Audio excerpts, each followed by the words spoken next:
Alrighty. My next review is Star Trek Into Darkness. Okay. Love this movie. Great movie. JJ has done it again. This is how you do a summer movie. This is a summer movie. This is a movie. This is a movie I recommend to anybody. Anybody. Just go in. You will have to even watch the previous Star Treks. Just go into this movie. It's a good movie. If you've seen the last one, you're going to like this one. But I do think they took a little bit of Wrath of Khan.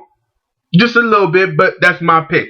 Overall, the cast performance is phenomenal. Everybody did well. Chris Pine and Zach Q. I call his last name just Zachary Q because I can never get his last name right. Did a phenomenal job as always. Spock and the Cap over here did a terrific job. Pine was on point. I love his performance in this one more than the first one. I like Spock in the first one a little bit more, but overall they played off each other very well.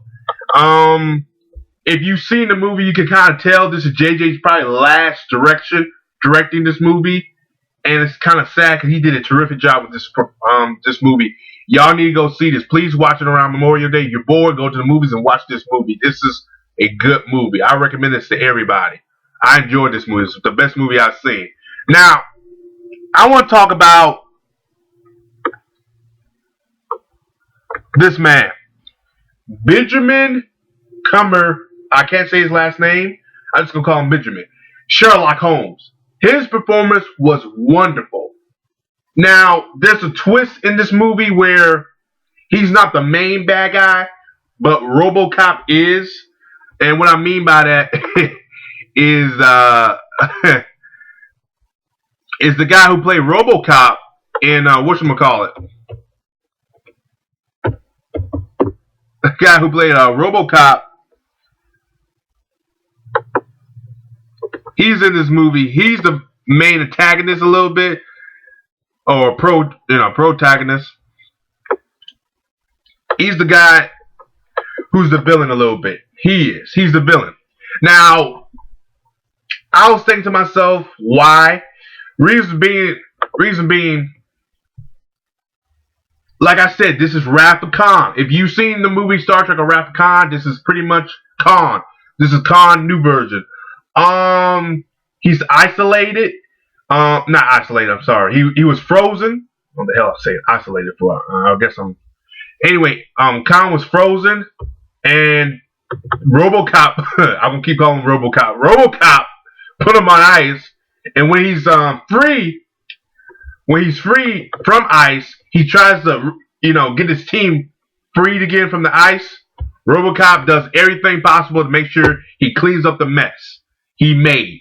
Cleaning up. That means taking out Chris Pine and his Starfleet and everything. So he becomes the villain in here.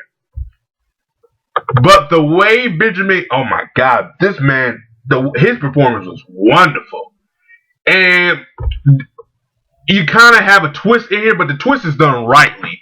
In a way, they sacrifice his character to make his character more badass. That's how you do it. Not what Iron Man 3 did with the Mandarin. That was fucked up. This is how you do it. You get this character, because he came off as a villain. A little bit, he came off like, before the twist happened, I kind of had a feeling about him, but I didn't even know he was going to be used most of the time. I thought, okay, they show RoboCop, they gonna show him no more. But they showed him again. I was like, okay, they're gonna use him for something. He's gonna be a death. I didn't know he was gonna die like that by Benjamin, by Sherlock over here. Sherlock killed his ass. He did some con shit, all right. His performance was wonderful. He's pale as I don't know what. Looks like a ghost. But he did a good job, though. Overall, this movie, excellent. Well done.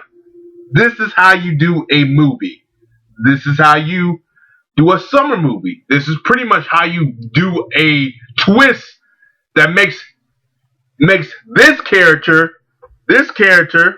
looks good. overall, I have no complaints with this movie. There's some people who are fans of Star Trek have complaints. I don't. I think this is a good movie. I recommend this to anybody, even if you're not Star Trek.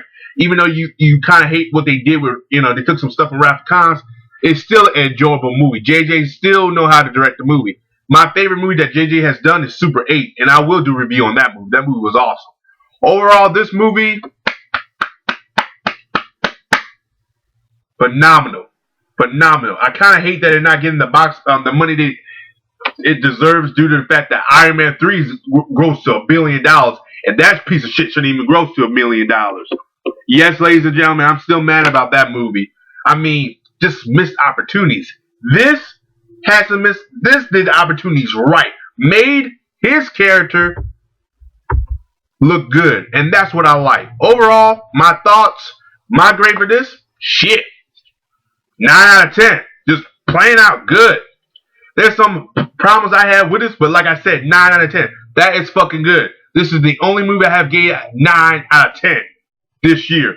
Iron Man 3, I gave that 7 out of 10. I changed that. It's 6 out of 10. Fuck it. Overall, please go see this movie. Support it. Great movie. Great movie. Peace.